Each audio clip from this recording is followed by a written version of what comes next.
মাধ্যমিকে কৃতী ছাত্রকে শুভেচ্ছা চন্দ্রকোনা বিধানসভার বিধায়ক সুকান্ত দলুইয়ের। চন্দ্রকোনা 2 ব্লকের পলাশ চাবড়ি নিগমানন্দ উচ্চ বিদ্যালয়ের ছাত্র রাজদীপ দিন্না মাধ্যমিক পরীক্ষায় স্কুলে প্রথম স্থান অধিকার করেছে। এই রাজদীপ দিন্দাকে শুভেচ্ছা জানালেন চন্দ্রকোনা বিধানসভার নবনির্বাচিত বিধায়ক সুকান্ত দলুই। রাজদীপ দিন্দা 658 নম্বর পেয়েছে। রাজদীপ দিন্দার এই সাফল্যে খুশির হাওয়া পরিবার ও এলাকা জুড়ে।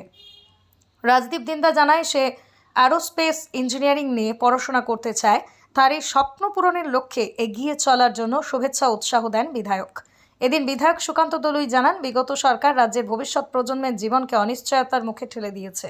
রাজ্যে কর্মসংস্থানের অভাব রয়েছে বলেও তিনি দাবি করেন। তবে বিজেপি সরকারের মূল লক্ষ্য কর্মসংস্থান তৈরি করা এবং যুব সমাজের পাশে দাঁড়ানো। আগামী দিনে ভবিষ্যৎ প্রজন্ম যাতে সুরক্ষিত স্বনির্ভর জীবন গড়ে তুলতে পারে, সেই দায়িত্ব প্রতিশ্রুতি নিয়ে কাজ করবে সরকার। ছাত্রছাত্রীদের পাশে থেকে তাদের স্বপ্ন পূরণে সহযোগিতার আশ্বাসও দেন বিধায়ক।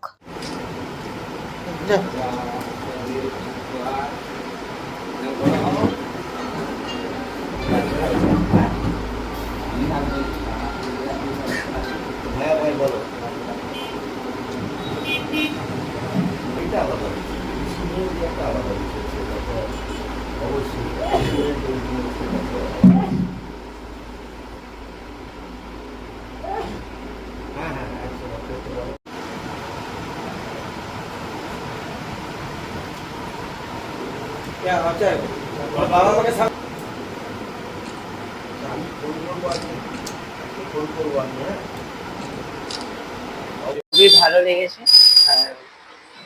আর আমি পলাশবাড়ি নিগমানন্দ উচ্চ বিদ্যালয়ে পড়েছি এবং মাধ্যমিকে প্রথম হয়েছি এবং 658 পেয়েছি।